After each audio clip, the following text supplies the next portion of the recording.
There is a survey after the webinar. We just sort of started a series of these. And so if you wouldn't mind completing it, that just helps me get an idea of what people are interested in, because I know we've got a really diverse range of people from all sorts of backgrounds. I'm presenting a whole range of ideas for different settings in COVID. I haven't included things like aviation. I fear that we're going to run out of time. So if you could let me know what you're interested in. I do have information on lots of stuff, and we will be having guest speakers. Let me know if you wouldn't mind what you're interested in. Right. That's quite handy, David. Okay. So about me, for those of you who don't know, there are a bunch of people who I do know, and hello to them. I'm a specialist in occupational environmental medicine and have been for 30 years or so, and have always pretty much been in private practice, mainly in Wollongong, Western Sydney. I'm managing director at a practice in Marylands, Sydney Occupational Health. We've had our doors shut for quite a while, unfortunately. So that's been pretty tough. I'm also managing director at Drug and Alcohol Solutions Australia, which is a workplace drug and alcohol policy and training organisation across Australia and New Zealand. I'd also do some pro bono undergraduate and postgraduate teaching. My special interests are health effects of climate change, social determinants of health, and bel canto singing. And Bernie, who's my little cavoodle pup you can see there, he's pretty upset that he's not with me at the moment. So yeah, he's going to be distraught by the time I get downstairs. So just a warning, if there's any extraneous noise, I've got some scaffolding coming down next door, so I apologise for that in advance. The scope of this, I'm going to power through it because there's a lot to cover. We'll talk a bit about precautionary principle, how COVID is spread, what aerosols are, how masks work, air changes and ventilation, and CO2 measurement. And then I've got a really simple flowchart I've designed to assess workplace ventilation. That's probably a really keep it simple approach. So I hope you find that useful. We'll talk about how you approach different rooms in buildings, in businesses, touch briefly on the role of vaccinations, but it won't be comprehensive. That's another talk. What to do at home. We'll cover various things you can do at home, what to do when you're in transport, excluding aviation, what to do when you're out shopping, and there'll be a bunch of resources with links at the end. So the precautionary principle, we're familiar with this in public health and occupational and environmental health. So the precautionary principle, where there are threats of serious or irreversible damage, that includes infection or death, lack of full scientific certainty shall not be used as a reason for postponing cost-effective measures to prevent environmental degradation. So that was the Rio Declaration on Environment and Development back in 92. And this principle applies in public health and occupational health, both for human health as well. And it's kind of like basically be better to be safe than sorry. And so in industry, in my experience dealing with industry, basically you want to avoid any serious illness or, heaven forbid, death. And so you need to approach it from the point of view of what can we bring the risk down to as low as reasonably achievable, and it needs to be cost effective. But the onus goes up to be more effective as the size of the organisation goes up. So the very big organisations take illness and death very, very seriously. And so their approach, if it were to COVID, would be much, in my experience, would be much stronger than what I've seen in some jurisdictions in Australia. And the tolerance in large organisations for, let's say, fatalities, there is just no tolerance for that at all. So when I look at this as a person from occupational health, I find the acceptance of death doesn't sit very well in occupational health. And those of you who are in occ health and occ hygiene and safety would get this. Okay, so how is COVID-19 spread? So it's a virus. The virus particles are incredibly small. What was believed last year and was disseminated by WHO and various infectious diseases people was that it was by droplet spread, and that's actually the sort of stuff that you can kind of see, and quite large droplets. But in fact, what the true spread is actually what we call aerosol, or tiny particles that stay suspended in air. So that's almost always the way that it's spread, based on best evidence. So a very small amount might be by droplets, and that landing on fomites then touched. Now, fomite is not a Vegemite flavoured Vietnamese soup, or it is not fake Vegemite. It is actually an object, an inanimate object, on which infectious agents can can rest and can be picked up by other people and cause infection. Things like door handles, sheets, utensils, those sorts of things. It's worth bearing in mind that one single sneeze can expel 30,000 microbe-filled droplets traveling up to 250 kilometres an hour. And I'll show you what this looks like. A single cough can spread over 3,000 droplets, again, reaching speeds over 70 kilometres an hour. And a simple exhalation that's just breathing. Just breathing at rest can produce 5,000 droplets. That's a lot of particles. And of course, that creates risk. So one study showed a person with influenza produces 200 million particles per sneeze. And so we know that you can get a COVID-19 infection from as few as a few hundred particles. So it's actually, these sort of numbers are huge just from things like breathing, coughing, singing, sneezing. So these are the things that generate the particular particles into the air and produce a risk of infection. So what do we know about aerosols? So we're talking about tiny particles. You'll see on the right there, down the very smallest particles on the left is things like viruses and bacteria, and coronavirus are like 0.1 of a micron. So they're microscopic. Big particles are, red blood cells, dust particles, 10 microns. The ones that typically stay suspended in air can stay in the air for hours. And so they're typically less than 10 micron. And the smaller they are, the deeper into the lung they get. So the bigger particles get caught in the upper passages, or they fall out of the air into the upper passages. And the tiny ones actually go right down into the depth of the lungs. That increases the risk of infection. The particles we're talking about, the aerosols, can stay in the air for hours and even up to 12 hours. So if someone's in a room and they've got COVID-19, they can be actually expelling thousands upon thousands of particles into the air in that room. And that can stay there for hours, and they can breathe in and cause infection, of course. This is a close-up of a sneeze filmed at 2,000 frames per second.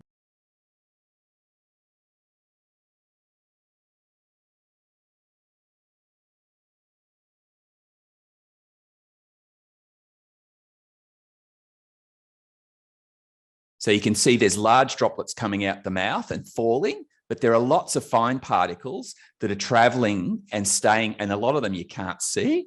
So, the tiny ones, the ones that stay suspended, are the most troubling. Let's go to the next slide. So this is video done University of New South Wales, and Professor McIntyre, who's very prominent, is involved in this work, and the authors are there. But I'll just show you. So what face coverings and masks do to minimize droplet dispersion and aerosolization.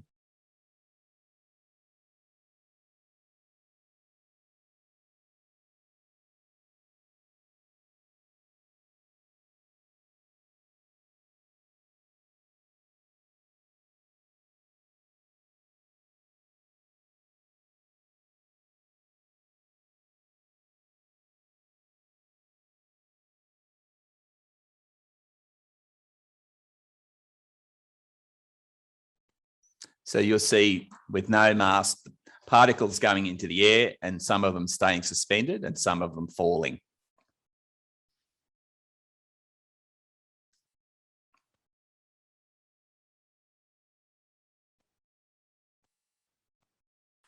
And of course, coughing. So one layer cloth mask, top right, 2 layers left bottom, and surgical on the bottom right. And you'll see the filtration effect of particles. They don't stop all the particles, but they reduce the number of particles going into the air.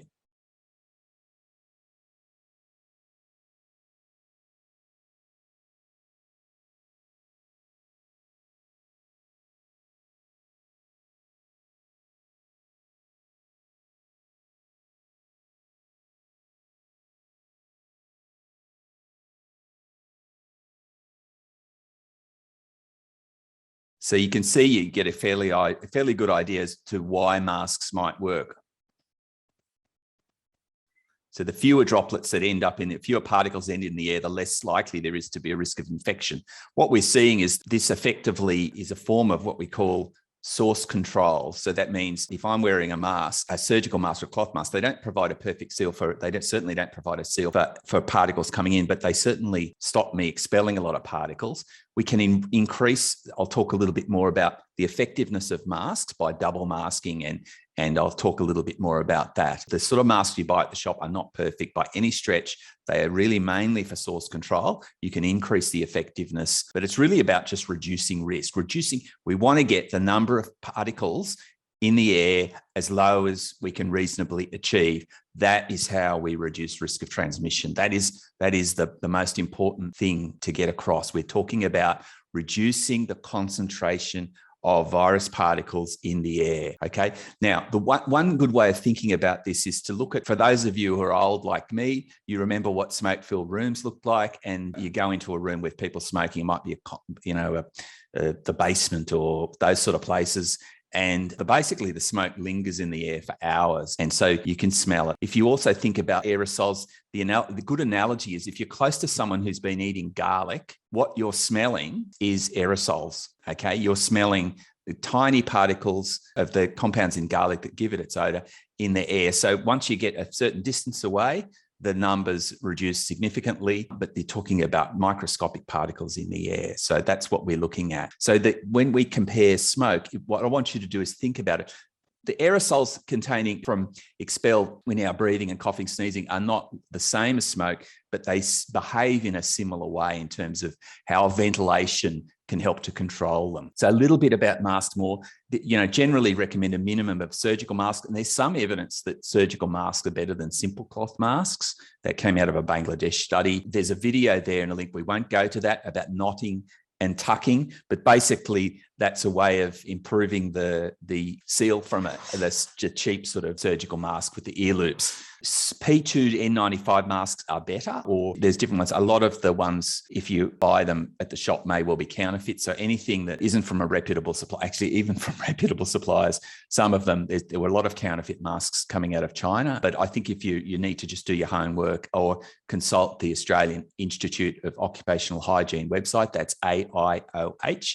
There are some fantastic resources on there for people who are interested. But for most people, it's going to be the surgical masks or multi-layer cloth masks, or a combination of the two. There's a link there to a website, and these will all be able to access this later. Ozsage, OZSAGE. If you search for that, there's some really good, extremely good resources there, not only on masking, but also on other ways of reducing COVID risk. And as I said, if there's sufficient interest, I'm happy to do a special webinar just on masking. So air exchange. This is, as I was talking about, we want to reduce the concentration of particles in air. So if you think of a room full of cigarette smoke, how are we going to do that? So in commercial buildings, basically there are different types of ventilation or air conditioning systems. They're called HVAC, heating, ventilation and air conditioning systems.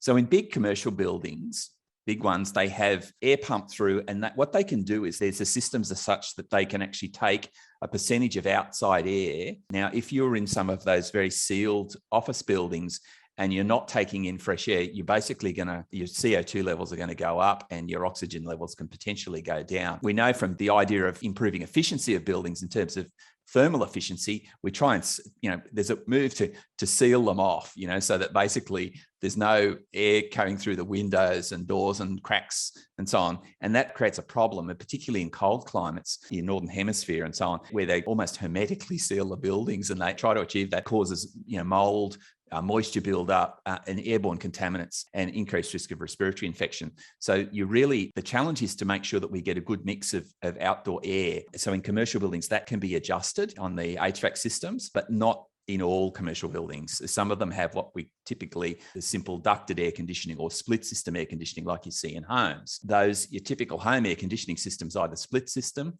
which just does one area, or it's a ducted system, but they don't take in fresh air through the system. So you're actually just recirculating the air inside. So what we want is the more fresh outside air that we can get, and that makes the air fresher and reduces the airborne contaminants significantly. What we call that is air changes per hour, air exchange rate. So what we want to do is get the amount of air exchanges. So how long does it take for the air in, say, this room to get changed into fresh air, right? And if I've got a split system, it can be as few as 0.1 or 0.2 air changes per hour. And that's a really important number, air changes per hour, because we want to get that up above 6 at least, and the higher the better. So 0.15 is been studies done on apartments in Sydney and Australia, and that's not an uncommon reading at all.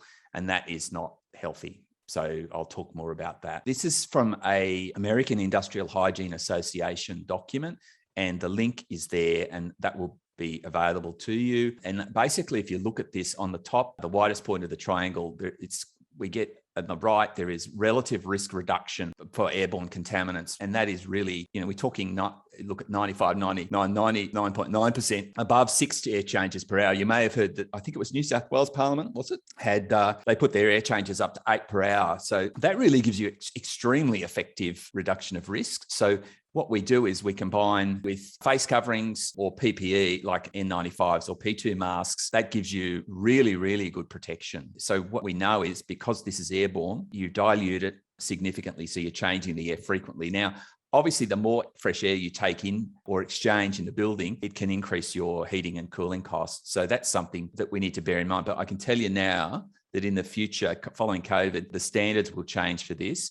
And people, will have to bear a cost of increased ventilation and cooling to reduce the risk of illness and death from airborne contaminants. It's just a reality. Okay, so this is the MERV rating chart, or this is called on the left here, you see minimum efficient reporting value, which is a measure of the efficiency of the filters. The minimum efficient reporting value is you want to get, if you're filtering the air, to use something that's MERV 13 or above. And you'll see on the right, the MERV 13. So you get an idea of the efficiency for the different particles. So 0.3 to 1 micron, 1 to 3, 3 to 10.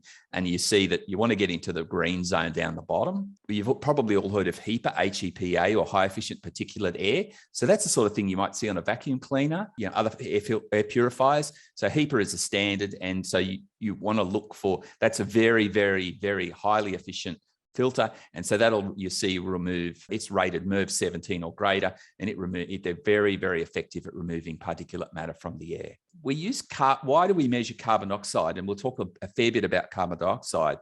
Now, it's generated, so when we breathe in and out, we're breathing in oxygen, a combination of oxygen and air, and we're breathing out a higher concentration of carbon dioxide as the oxygen is used by our body, and we end up with carbon dioxide coming out. Basically tells us how much, if you've got a bunch of people in a room, how much air is being shared. So if you look at the CO2 level, so if you've got 10 people in a small room, the amount of CO2 they're generating will cause a lot of airborne CO2. The levels of CO2 in parts per million will go up very quickly. So we use it as an indicator or proxy for what the air quality might be like. It isn't necessarily in itself the be all and end all in terms of air quality, but it is an indicator or a proxy measure. So we know that aerosols are like cigarette smoke, are building up in where there's lack of air change, a lack of fresh air. CO2 is kind of handy as an indicator for that. So we know that, unfortunately, outdoor air is about 420 parts per million and rising, and I think everyone would agree on that, unfortunately. We want to get as close to that as we reasonably can. There was a really interesting, in terms of reducing the risk of airborne spread of COVID and other viruses, there was a really good study back in 2019. There was a tuberculosis, which is a bacteria that's airborne. And it used to be the number 100 years ago, it was the number one killer in the world, tuberculosis. Airborne spread, that we know that it stays in the air. At Type A University, and they looked at the ventilation in the rooms. They found the CO2 levels were above 3,000 parts per million. So they're poorly ventilated. And so what happens? The airborne contaminant sits in the air like cigarette smoke, and then people breathe it in and get infected. When they brought the levels, by improving their ventilation, they brought the levels down to less than 600 ppm. So remember that number, and the outbreak just disappeared. So it stopped. So we know that you can reduce airborne infectious agent outbreaks down dramatically and almost eliminate them by ventilation. So a bit about CO2 meters. These I've been using, I have one with me, and I like to take it to the shops and play around with it and keep it on my bedside, and tells me when I need to open the window. So these are reasonably readily available. This is an Aranet 4. There's lots of different types of these. The thing I like about this one is I just noticed I'm talking so much, it's picking up mine at 1,000 parts per million. That means I need to open the window. So this is an Aranet made, I think, in Latvia and different, and they're expanding. They're quite effective. They use what's called an NDIR, or a non-dispersive infrared sensor. I don't know what that means, but apparently it means it's good. I mean, it is actually technically quite accurate. You can connect it to an app, and I have no financial interest. This is the one I'm using. And yes, Kate, absolutely you can. Opening the window, and you want me to open the window. Oh, let's see.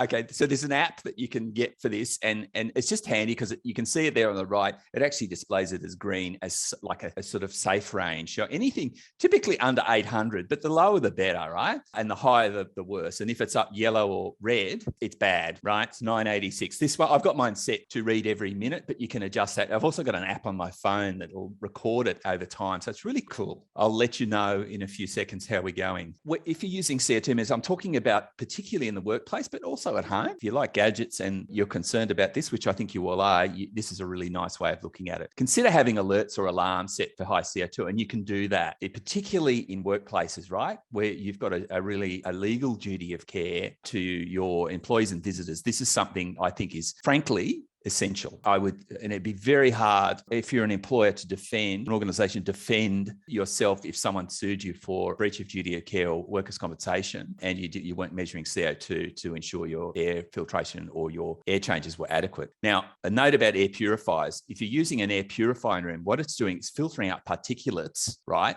So that will reduce your risk and can be extremely effective, but it doesn't filter out carbon dioxide. So you can have a very high CO2 level, but have safe in terms of particles. High CO2 in itself is actually bad for you and can affect your concentration, your ability to think straight, can make you drowsy. So, I'll talk a little bit more about that in transportation and cars. So just bear in mind, if you've got air purification, the CO2 level is not a good indicator of risk. If it's low, that's fine.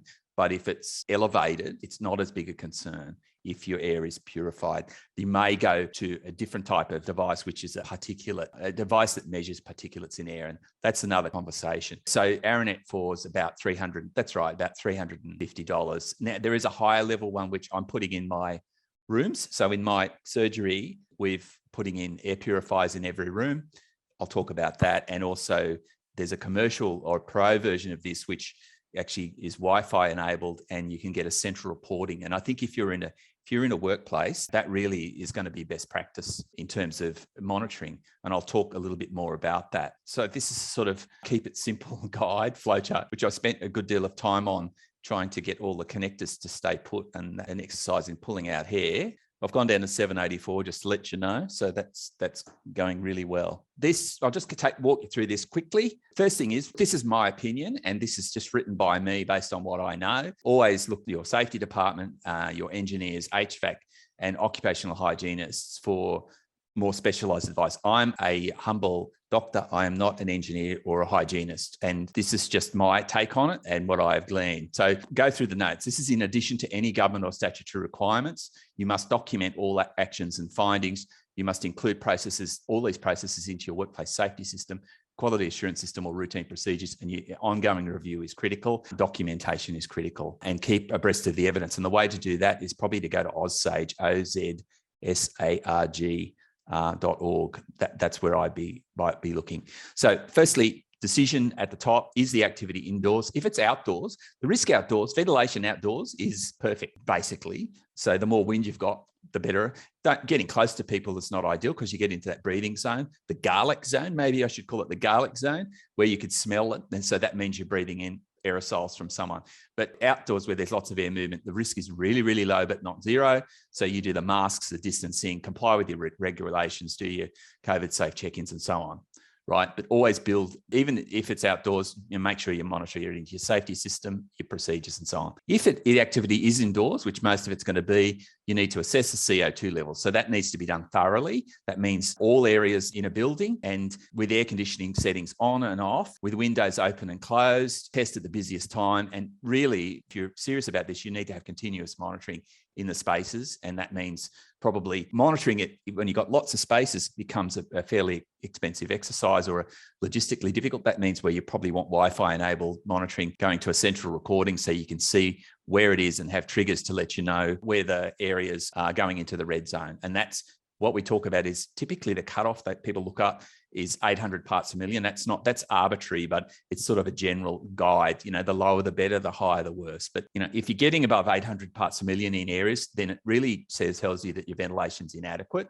and that can be poor ventilation or poor ventilation and lots of people. Lots of breathing means lots of aerosols, lots of CO2, means you've got to take action. You could get hygienists to come in and measure the CO2, but you can it depends on your budget, but you can do this relatively simply yourself and get what I would start with is a walkthrough with one of these, the Aeronets, and just see what your levels are like to get a rough idea. So if it's really low, good. Obviously, so if you've got above 800, you'll see to the left, consult an occupational hygienist or a ventilation engineer, assess your ventilation system. So look at if it's got the ability to take in more fresh air from the outside, you turn that up. And typically what will happen, what the general recommendation or rule of thumb would be, make sure the ventilation's running with air exchanges an hour or two before people start work, if it's a workplace, and an hour or two after. So basically you get plenty of fresh air. You'll find in schools and workplaces that, the middle of the day when there's lots of people around, or in classrooms, the middle of a lesson or, the middle of the day, lots of kids around talking and yapping and so on. You'll see the CO2 levels peak and trough. So you really got to look at it make sure you know when it's peaking. The other thing to bear in mind is if the air conditioning fails, you want an alert system, right? So if it's switched off or it fails, that's where air purifiers come in as a secondary, as a backup mechanism or as a multi-layer approach. So you need to look at usage patterns is what I'm getting at, because that'll tell you when you get high concentrations of people in a space with poor ventilation, you're going to get elevated aerosols and elevated CO2 and your risk goes up. So once you get down to the bottom, you make sure you've got to the stage where you can keep your CO2 low, then you go to ongoing masks, distancing, follow the rules, and ongoing review. And essentially you should build this into your safety system. So if you've got a documented safety system, or even if it's an ISO 9000 quality assurance system, or whatever system you've got, or your general, daily procedures, whatever, this needs to be monitored and reviewed periodically. I would personally build it into my risk matrix if you've got such a thing, but it's really something that needs to be centrally managed, reported to a very high level in the organization. This is really important. As I said, in industry, when you're talking about issues of life and death, the buck stops right at the top. And I can tell you, big organizations take this extremely seriously. And so it's really important that this is done diligently. So toilets, unfortunate thing is COVID virus is shed through the feces for weeks and weeks after infection. And there have been cases where people have been infected by what we call a toilet plume. And that means that basically you flush the toilet, there's a lot of air, a lot of water and water going into aerosols, and that goes into the air. And that can get breathed in and infect people. Unfortunately, a lot of places don't necessarily have lids on the toilets, but if you put the lid down or insist that it goes down before flushing, that will dramatically reduce risk. So encouraging or ensuring, I don't know how you ensure, but training staff to make sure they close the lid and or putting in automated systems to make that work. Obviously, exhaust fans in bathrooms should be working optimally. And ideally, they'd be running all the time. And not all exhaust fans are designed for that and can overheat and catch fire. So you need to ask your building maintenance to see what sort of exhaust fans you've got, maybe upgrade them to more efficient ones that are designed to run continuously. But bear in mind that needs to be safe from risk of fire. These are simple things you can do that are not expensive too. And frankly, toilet in large buildings are not always a pleasant experience. And I am being a little bit obsessional and, going into some of the shopping centre toilets, I wonder how their ventilation's been designed, because they're absolutely disgusting. That I know that the air changes are not enough. So anyway, that's another story. So other rooms, so shopping centres, counters, plexiglass or perspex barriers are not recommended. What they do is actually stop air movement and you get air trapping, and that gets build up of CO2 and build up of aerosols. So I know lots of shops and places have installed them. I mean, they do stop people from expelling droplets onto you, but if they're wearing a mask, your clients or customers are wearing a mask, then that risk is really reduced. So I would advise strongly against putting them in. And probably if you've got them, frankly, I'd be removing them because they affect the airflow. Avoid any gathering areas, so tea rooms, those sorts of things where people are, around the water coolers and so on. Try and get any people to be outdoors. So if they're having lunch, eating outdoors is a really good idea. Getting outdoors is a thing. So if you're going through corridors and stairwells and in other places, you want to make sure the ventilation in those is good. So those are the areas that might get overlooked in terms of auditing your ventilation. So really need to look thoroughly at corridors, stairwells, storerooms, rooms and so on. The other thing you could do is input touchless. So we talked about foamite spread. So that's where you touch something, pick it up and either put it in your mouth or nose or eyes. And so there are plenty of non-touch soap dispensers, automatic doors, pedal tap controls, not just for COVID, but other infections like bacterial infections like E. coli. If you swab the taps and the doors in toilets, they're covered in fecal bacteria. So frankly, I don't touch them, and I certainly don't touch the door and not sanitize after it. So you really need to, that's just for general health and well-being. Think about touchless devices and things like automatic opening doors, so people are not handling the door handles and putting particles, droplets on them. Mandatory vaccinations. Look, this is a topic in itself, and we'll be talking about it next week I've got an expert OH&S lawyer, Michael Toomer. He's actually very eminent in OH&S law, and we will be doing a discussion webinar next week with Michael, which I think will be extremely interesting. So we'll talk more about mandatory vaccinations. If we've got time at the end, I might go into it. At home. So what can you do at home? As I said, modern homes, units and something have reduced air changes. They try and seal them to be efficient. So it can be as low as 0.2, 0.15 air changes per hour. So you want to maintain good air circulation. Now, if you know that the people in the household well and vaccinated and low risk, then you can tolerate lower air changes. Obviously, there's a cost. If you're increasing air changes, your heating and cooling costs are going to go up. That's something you need to bear in mind. What I do personally is if I have a visitor to do, let's say it's a tradesperson needs to fix something, before they come, actually, I think I've got a slide on this, open all the windows in the area. What I do is keep air moving on fan setting. If it's not cooling or heating, just leave it on fan. If you've got an air conditioning system. So it's just moving air and keep the windows open. And that basically you'll see if you measure your CO2 will bring your CO2 levels down to close to outside air. Speaking of which, my air in my office is down to 570 ppm. So that's really good with the window open. And if you can, and if you like gadgets like me, CO2 meter is awfully good fun and is really useful. So visitors. So I talked a little bit about that. If you've got, let's say a tradesman had to come get a guy to quote on some waterproofing, got a leak here. I let him know in advance that he needed to mask up, and we go straight to the area, tell him that I'm concerned about it. And I've had no issues with tradespeople doing that. They're all get it. Although the builders next door here don't wear masks. So go figure. No wonder there's so many outbreaks.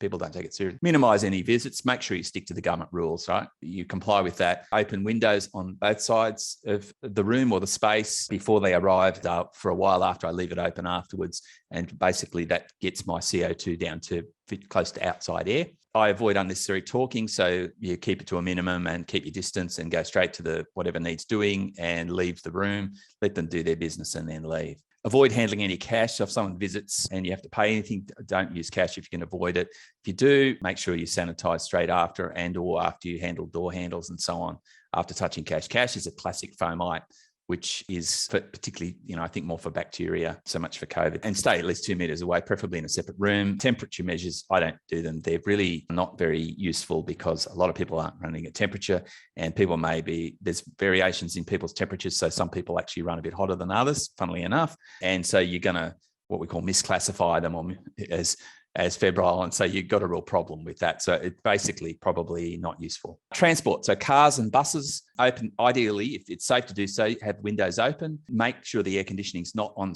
recirculate. That can make a dramatic effect on your CO2. Like really, it's not hard to get your carbon dioxide up to 3,000 ppm or more in a car with the windows closed and the air conditioning on closed, not on recirculate. So that's something. If you're getting an Uber or a taxi or whatever, I always say, can I please open the windows, mask up, get in? And I say, can you turn the air conditioning off, recirculate, and windows open? And you'll find that your risk is much, much, much lower. But frankly, I avoid public transport as much as possible if you can. Mask up, preferably with surgical masks or double masks. Avoid talking, no singing, and no singing by the Uber or taxi driver too. Wash your hands and sanitize before and after. And if you like me, carry a CO2 meter. Brendan's asked about laminar versus turbulent flow when using air purifiers.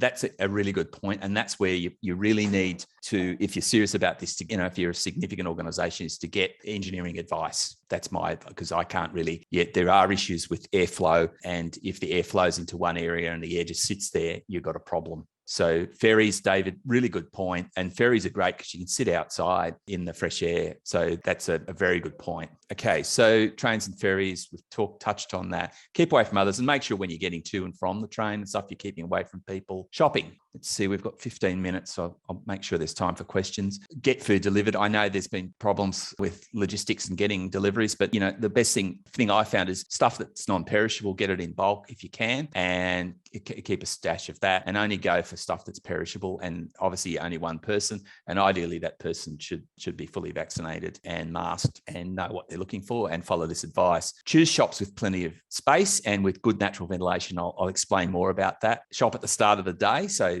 when they open up in the morning and there's no one else around, and its CO2 levels hopefully are low. Avoid touching door handles, and if you do, sanitize. Mask up. I sanitize the baskets and so on, or take my own. Use contactless payments. That's obvious. Always sanitize after handling cash. Avoid any other people. And if you're in aisles and so on, don't hang around near other people, right? Avoid anyone talking, shouting, or without a mask. That's obvious. Shopping centres. So in addition to what the government requires, avoid lots of people. Go at opening time, as I've said. Order online. Have a list handy. I found it practical to.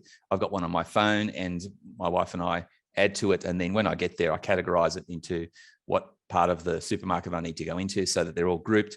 So I check what I've got, get it into my head before I go in, pick the items from where I know they are, and then go straight and get out of there. And you can, if you're efficient, you can do it in a matter of minutes. So if it's at a quiet time, so quiet time will be quicker. You spend less time in where there's other people and airborne contaminants. So you're in and out quicker, and your risk is much, much, much lower. So don't dawdle, don't start browsing. That's a no-no. Make sure you stick to a list. Avoid touching railings, banisters, buttons, etc. in lifts, in shopping centres.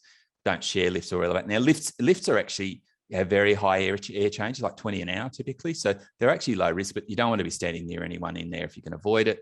And you need we all need the exercise. So now, if it's enclosed stairwells, that's a different thing. But I think you're probably a little bit safer in that. But that's probably an engineering question. So this is, I'm in Lane Cove area. And this, some of you may recognise this. This is IGA, Lane Cove, and we can probably share this. What I'll do, I'll record this and Neha and put it on YouTube if that's helpful. So I went into IGA Express. That's where I've been going. I mean, I preferred to go. There's a really good Aldi in Lane Cove, but it's underground, under the canopy, and there's a Coles there as well. And I like Aldi because I like looking to see whether they've got any. They might have some night vision goggles or a llama or something really interesting, and bring that home and upset my dear wife. And the kids think I'm stupid, but I really like, and their cheeses I find really good. So I'm a bit of a fan. Get more gadgets, Joe. Yeah. So anyway, so RGA doesn't have that, unfortunately, but they have pretty good produce. Anyway, it's a bit more expensive. So I went into there on Wednesday, and I went right down the back, because you can see at the front in that picture, that's actually those shutters, that's wide open at the front, right? So there's lots of opportunity for air movement. So I'm looking at thinking this is ideal. The one at Greenwich is not quite open at the front, but you can see there's lots of natural ventilation. So I went down the back, and there's actually the loading dock, and there's a door to the loading dock. So it's actually air movement coming in from the loading dock through a door right through the store. And so right down the back in the end, it was 464, which is brilliant. So that's really reassuring. You can go in, buy your stuff, get out of there in no time, and it's really, really low risk. This is another place which will remain nameless, actually two different places. They're around 800 plus. I didn't have, well, I only went, look, I'll confess, I only went in there I wasn't buying ice cream, I swear. And I went in just to measure them right down the back. And that's the sort of measures which I'm a little bit surprised about, to be honest. So that's a bit uncertain. Now, it shouldn't take me as an individual to go in and look at this. And so I'll talk about maybe what I think retailers and businesses need to do. I mean, I think essentially what you should do is, if I wanted to be competitive and I was running a shop, which I'm not, I would have CO2 monitors, and I'd have a big screen at the front or an iPad displaying the CO2 level with a traffic light system. Thank you to Anna Davidson, who advised me. It's had a really good idea. Have a traffic light system, green, amber, and red, displayed at the front of the building. So when you go in, you know that it's safe, and you can see real time what their carbon dioxide level. Now that requires educating the customers. I don't think you have any problems with people picking up on this, and people will know. Now that gives people businesses who are doing this will have a competitive edge if they're retailing, but it's also reassuring for staff. So people need to be educated to use these things. They're cheap, readily available, and easy measures. So I think that's really what I think would be good. A nice traffic light system at the front saying, this is our CO2 levels, bang. The reference standard for the 800, Peter, it's not a standard. It's just a sort of agreed. There's different bodies around the world, different people are suggesting this, and it's not written in stone. It's arbitrary. The lower, the better. the higher the worse. But, if you're getting over 1,000, 2,000 and so on, you're getting into the hazardous, but just the CO2 is actually hazardous as it goes up. It's actually damaging to you. So, or it affects your brain. You want it to be in a healthy range, and that's under 1,000, but 800 is a sort of relatively arbitrary measure. So service stations, I don't go to service stations because I've got an electric car, which honestly, I don't miss them. And every time I'd sit in the traffic going out to Maryland's, I've spent countless thousands of hours sitting in traffic in Sydney. And I think those of you in Sydney can relate to that. And the one thing I do know in sitting in traffic in Sydney is what people do when they're in cars with their fingers, and then they go and put them on petrol Bowser pumps and stuff. And, there's all sorts of muck on their fingers where it shouldn't be. And then they handle the pump, and there's hundreds of people, if not thousands of people, handling those Bowser pump handles, turning it into a nice foamite. They're bad news. I think personally, I haven't done any research on that, just my observation. So sanitize after you use those, and get the petrol at a quiet time. So first thing Sunday morning. Yeah, that's what I would, if I had a petrol car still, that's what I would do. Public toilets, something I wouldn't say close to my heart, a long way from my heart. I would avoid them, particularly if they're inside a building, because the ventilation may be dubious. Obviously, if ideally you'd want to see CO2 levels, choose ones with good ventilation. So if you go to parks, if it's safe to do so, often they have natural ventilation flowing through. So that's, if you have to go, but ideally go before you go out. Measure the CO2 if you can. Sanitize up. Don't touch anything if you're going to avoid it, frankly, and make sure kids don't touch their face and they know how to use sanitizers. Always put the lid down before you flush and leave promptly. Don't hang around.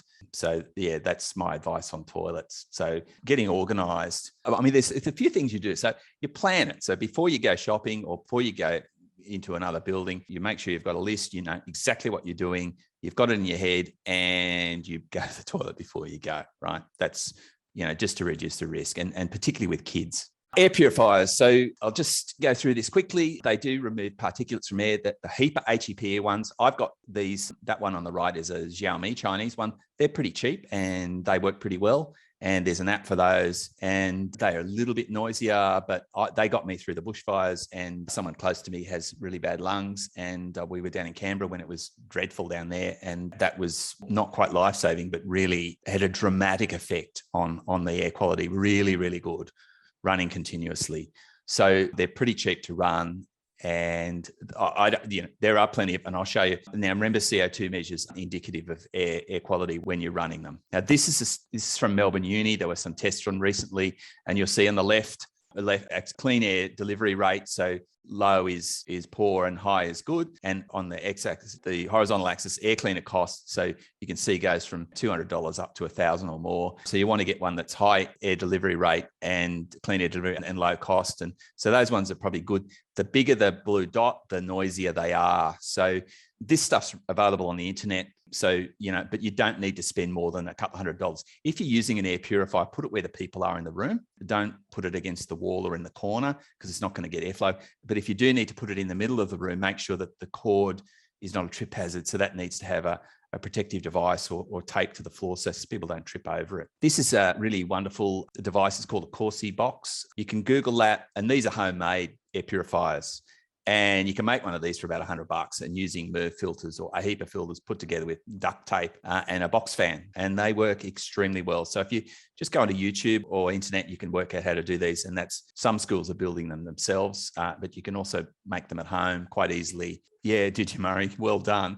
Actually really good. The only thing I'd say is they won't give you a measure of the particles in air on them. So you need to be mindful that you're changing the filters regularly, and ideally have a schedule for changing the filters, because they won't tell you apart from just looking at them, and that's really not a good indicator. I just want to leave time for questions. So here's some resources. There's lots more out there. There's a really interesting lot of information coming out on Twitter. I was not big on Twitter until last year when this happened. So that's my hashtag. And there's stuff that I'll be sharing under that global biosecurity. These are really prominent people. Real Oz Sage is important. Kate Cole is an occupational hygienist, very well known and with an interest in this. I think it's worthwhile getting on there if you're interested in both the technical and also the policy aspects of COVID-19. Really interesting debate. AusSage's website is there. I reckon that's probably a fantastic resource. The Australian Institute of Occupational Hygienists, there are resources there. Healthy Schools, that's a Harvard site, started by Professor Joseph Allen, or Dr. Joseph Allen. He's no relative of mine. There are some really good, so those of you in education, it's obviously American, but the resources there are really good. They've got some great calculators and stuff, I think. And the other thing that Joseph Allen has said, and he's really into air quality even before the pandemic, was that that the poor air quality in buildings affects people's productivity, affects their thinking, and they makes them drowsy if it's poor, and that can affect their productivity to the sort of cost of, he estimates, $6,000 to $7,000 a year reduced productivity. So there are savings to be made, and I'd say to also industries who have people operating heavy machinery or vehicles that there's risk of drowsiness and accidents if people in vehicles have got, or heavy machines have got, poor air quality and high CO2. So that's something to really think about. And I'm happy to do a webinar on that. CO2 meters, there's a couple of different websites. Look for the NDIR meters. So before I take questions, I just want to thank a few people. Dr. Norbari has been really helpful in some of the technical aspects of infectious diseases. Dr. David Berger, who's interested in CO2, and he's an activist. Jarita, my lovely assistant. Chris Cormier at Drug and Alcohol Solutions. And I'd ask if you please would do the webinar just so I can get an indication. And there's my email addresses. By all means, get onto Twitter and you'll find a really interesting discussions going on there if you've got the time. It's quite entertaining. Any questions? Now, do we want to, I can try and scroll up through the questions. We've got a few minutes, but I can keep going for a while. Jarita, would you be able to just at the end of it pop in some questions? Or people can type in questions now because there's so many comments I'm struggling to find. Anyone want to ask me? Should contact tracing and isolation rules apply the same for general public? Okay, there's so many coming in. Hang on. This is healthcare professionals at work, assuming face coverage daily. So rapid antigen testing, I haven't covered. That's probably we probably won't have time to go through all that, I'm afraid. What is your view of the world after December's full opening? So I think I am very nervous about us opening up with fewer than 95% of total population vaccinated. What's going on in other countries in the United Kingdom is a disaster. And Singapore, I think it really needs to be whole population, 95%, not just the sort of 70 and 80, which is sort of 56+%. It's nowhere near enough given the contagiousness of COVID. So I'm very worried, and the hospital's under a lot more stress than is being described at the moment, I can assure you. Open window for a classroom with 30 kids does not seem like it would be adequate ventilation. You want to get the number of kids in the room down, and you want to get plenty of air movement. And you really, Jacqueline, I'd be looking at CO2 and talking to whoever's managing the ventilation. Yeah, I hope that's helpful. Mask webinar would be brilliant. Yeah, look, I would love to do that, and I'm happy to do that soon if people would indicate interest for that. Good heat purifier. Look, I won't recommend one. There's information out there. Choice Magazine did reviews on them, I think not that long ago. I won't recommend, but have a look at that chart and that graph and see what you think. Just beware the maintenance costs of them are significant if you get some of the more expensive ones. No more efficient and actually more expensive to run. Too high a CO2 measures showed in the supermarkets. Were they earlier in the day or later? They were mid-morning, so 9:30, 10 o'clock. There weren't lots of people in there. That was probably consistent with what I've seen before. Public schools, okay. I'm very worried about schools, and I'm particularly worried about public schools because they can be under-resourced. Look, I'm worried about public schools because air conditioning, it may not be as well maintained and resources very limited. I mean, I understand still a lot of schools are not air conditioned. I went through the public system, and in southwest New South Wales, in the country, when it got really, really hot, we didn't have air conditioning. I mean, it was just, you get to 45 degrees and be sitting in a classroom 2 o'clock in the afternoon trying to stay awake. It's sweating like a horse. So immunosuppressed underlying health conditions, look, obviously they have to take greater care. And so any recommendation is going to be amplified for anyone in that situation. They should be more avoidant of situations where they're around other people or potential aerosols. Basically, make sure you talk to your doctor about the appropriate vaccination and preventive measures. Infection risk from takeaway pre-prepared foods. Okay, so Alicia, I think it is. That was thought to be a big thing early on because WHO providing old information and based on theories going back 100 years, which were wrong. And so everyone was washing their vegetables and so on and their incoming food. The risk is very, very low. Probably not zero, but really, really low. So as a foamite. And if it's a metallic or glass surface, the virus is more likely to stay alive on that than if it's paper, cloth, or cardboard. So those are really, really low. So takeaway food's pretty good. But obviously you want to sanitize after you handle packaging and before you eat. I hope that answered it. Clean air delivery rate and HEPA. Yes, you can achieve 6 air changes per hour with natural ventilation if there's enough air movement and enough wind. So yes, very much dependent on the building and the configuration of the windows and so on. It's obviously going to change depending on the risk changes, depending on how many people are in it, the air movement. So that's something to bear in mind. I'm just going to, of course, do you like the Corsi boxes? I've never made one. I'm keen to, but I'm buying more stuff, so I haven't done it. Not worried about DIY setup, but look, you've got to make sure that you're safe. So, that's done safely and they're maintained. It's a really cheap and cheerful alternative, but probably better off with commercial devices that will measure the air quality and have alarms on them. G-Series respirator and Castle, made by Castle. No, I don't, but I could get back to you if you email me about that. Sanitizer is really clean. Hand sanitizer is a good question. Yes, they do. You want to get one with 70% alcohol, ideally. And I have heard that there are counterfeit ones out there that don't have anywhere near that. But 70% is the sweet spot and will basically disinfect your hands reasonably thoroughly within a matter of 20 or 30 seconds. But look for reputable brands, and because some of them are not labelled appropriately and people have skimped on the amount of alcohol in them. Primary school kids wear masks when they go. Look, Joe, I don't think that's hard. Kids, I saw Eric Levi. If you look up Eric Levi, he's an ENT surgeon, LEVI, on Twitter. He works in kids' hospitals and he said, look, we get all these kids under 12 wearing masks on the wards. There doesn't appear to be a drama. I retweeted, I think kids are actually no less intelligent or responsible or adaptable than adults. And I think people think kids are stupid or uncaring, and they're not. I think this thing about kids wearing masks is blown out of proportion by, frankly, some libertarian people who are just doing it politically. Kids get it, and if they're trained, your kids don't undo their seatbelts all the time, or, don't run out in front of cars on the road. You can train kids. Kids are no less intelligent than adults, and people got to stop thinking like kids are stupid, because they're not. Kernbat schools in Victoria with new HEPA filters and the proposed ventilations. Am I concerned about them? No, I think that's a really good thing. I've been pushing for this for over a year, and frankly, the fact that it's taken another surge is really depressing. If the government had taken action on the advice that was given to them last year on preventing spread, we wouldn't be in this mess, frankly.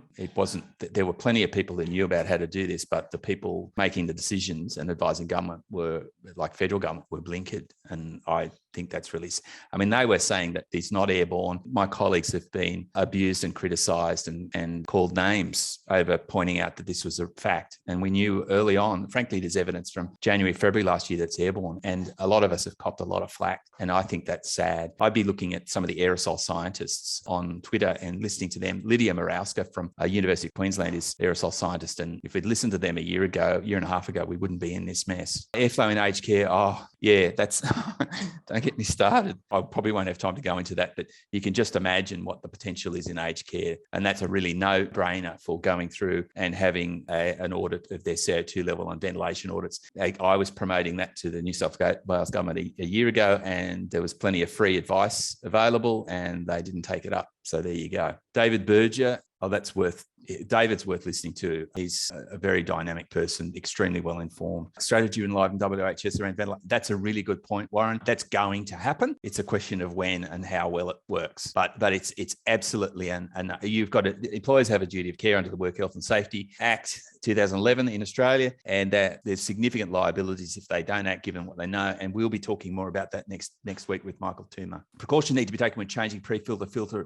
Obviously, you need to wrap the thing and glove up. But if it's been sitting there for hours and hours, it's unlikely to have a live bacteria virus on it, but you need to assume it's contaminated, as you would if you've got a mask. So we'll talk more about that with the mask talk, how you don and doff them, how you take it on, put it off safely, and avoid contamination. Thanks, Min. Jane, hi, Jane. My thinking, all classrooms and shared space in schools need HEPA air filters if we achieve the recommended. If natural ventilation is poor, then you're going to have to rely on HEPA filters. There's just no doubt about it. I think, Jane, that what's going to happen is that employers, bear in mind, if someone gets sick or heaven forbid dies or gets seriously ill in a workplace, and COVID infections are compensable if it happens at work, if it's caused by work. So, if they get sick or die, there are across Australia corporate or industrial manslaughter laws. So employers need to take note of this. It is serious, and it's entirely foreseeable that this can happen at work. Slides, look, what I'll do probably, I think it's Jerome, is what I might do is post the links to it or something. I'll work on that. How do we put this into a list of actionable fundable steps for schools, GPs?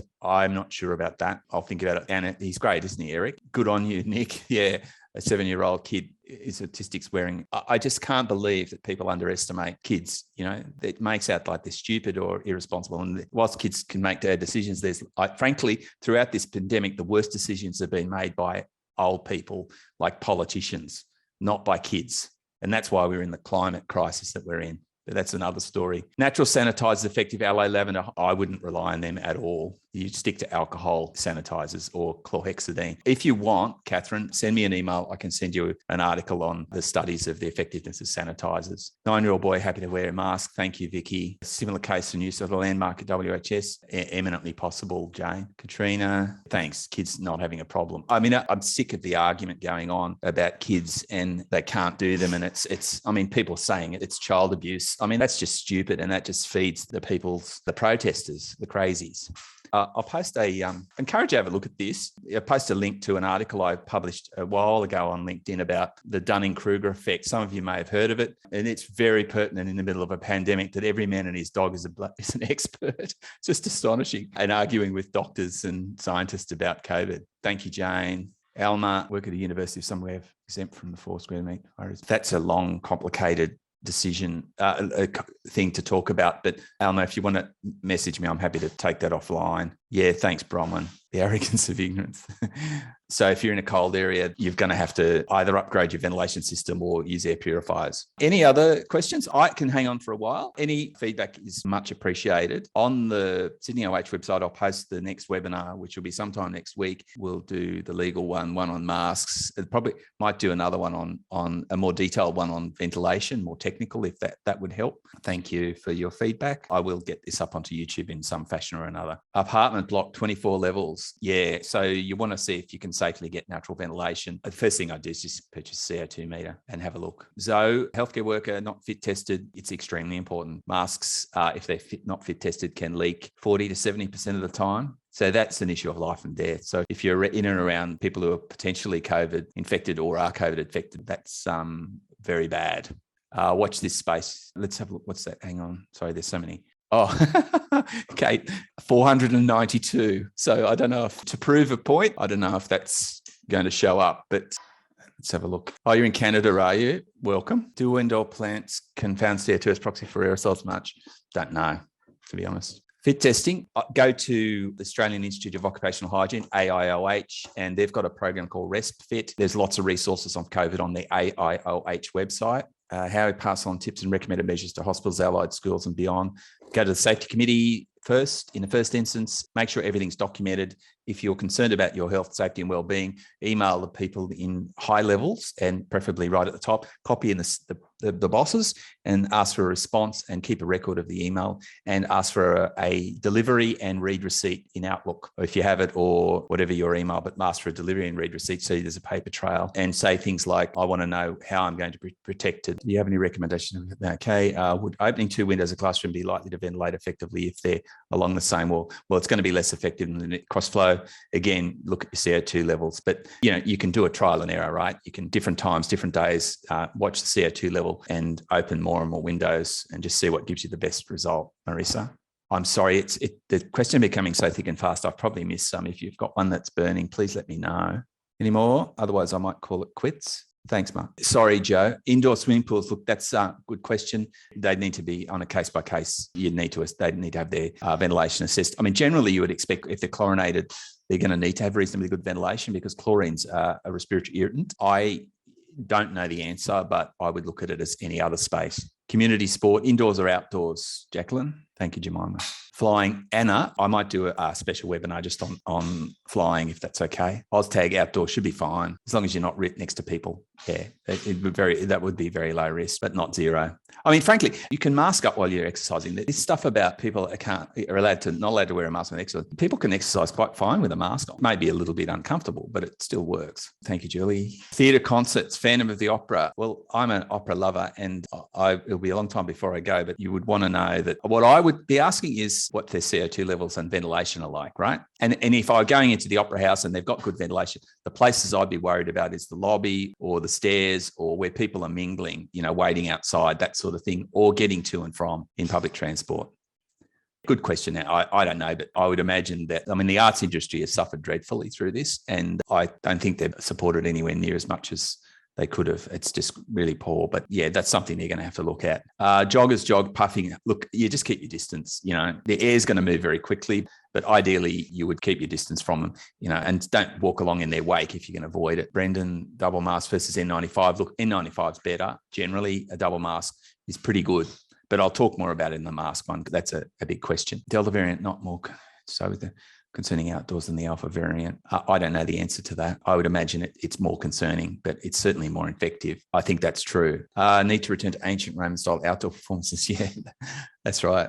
I think that's going to happen. But the simple solution is improve the ventilation. Hadrianto, any recommendations how to measure air filter need for one room based on CO2 level to achieve we might do that in a special talk on ventilation, I think. And look, I'm not an engineer or hygienist, so I can give you general advice, but if you're getting to that level and you're in a significant enterprise, you need to get engineering expertise involved. Sydney Olympic Pfizer Hub expects people to wear the surgical over the cloth mask. Yeah, surgical, if you do the video I told you about, knot and tuck technique, it does provide a better fit. But yeah, double masking is going to be even better. Yeah, sorry, Hadrianto, I can't give you more on that. It's just, it's probably outside my league.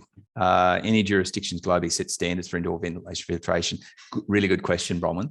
It's not a lot. I know they're having organisations display their air quality measures, but yeah, that's an area that's being looked at the moment. I mean, I think we can do this, and I'm keen to. I think what we'll find is industry will move before the government in Australia, and you know they can be quite nimble and organised and understand risk, and so I expect we'll develop some guidance fairly. And frankly, it's not what I'm saying. It's not difficult. You set sort of a reasonable measure of CO2 and a reasonable measure of air changes, and then you give guidance on that, and employers will do it. I mean, we're here for the long haul too. Like, you know, people die every year from influenza, from poor indoor air quality, and no one said anything about it. I mean, they're all real people who've died, and including kids.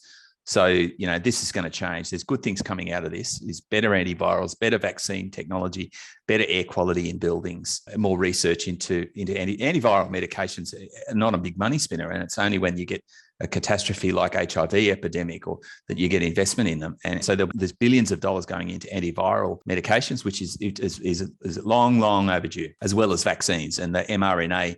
They're already developing mRNA malaria vaccine. I mean, malaria kills nearly 500,000 people every year in developing countries. It's not a money spinner, but companies with mRNA technology are now developing new vaccines. So there's positive things coming out of this. Yes, that's right, Jacqueline.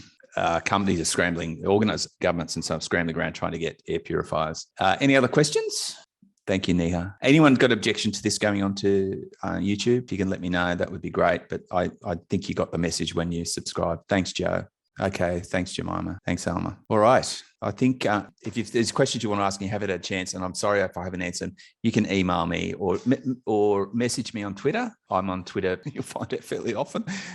There's a bunch of incredibly amazing people on there sharing lots of fantastic information all around the world who are interested in this. And I would close in saying that the way things have been handled internationally and the politicization of public health, an international demonstration of the disastrousness of politicizing healthcare, you know, namely in the United States and Britain, and to a lesser extent Australia, when people put their political attitudes above the benefits of the population. And what's happened and what I've seen is an amazing coming together of health professionals, engineers, scientists, data modelers coming together around the world to lobby for action on this. And if that hadn't happened, we wouldn't be, that so many more people would have died. It is, you know, and it's unfortunately having to drag the governments kicking and screaming to do stuff is a real sign of dreadful failure of politics and that lack of listening to people who live their lives around trying to save people's lives and protect them. And when they're not listened to, that's when you get deaths. And I think that's been an absolute disgrace. Thanks, Corinne. All right. Email me any questions and I'll try and get this up on YouTube, but I've got to go and take Bernie for a walk. So he'll be busting to see me. So good luck to you all and stay safe.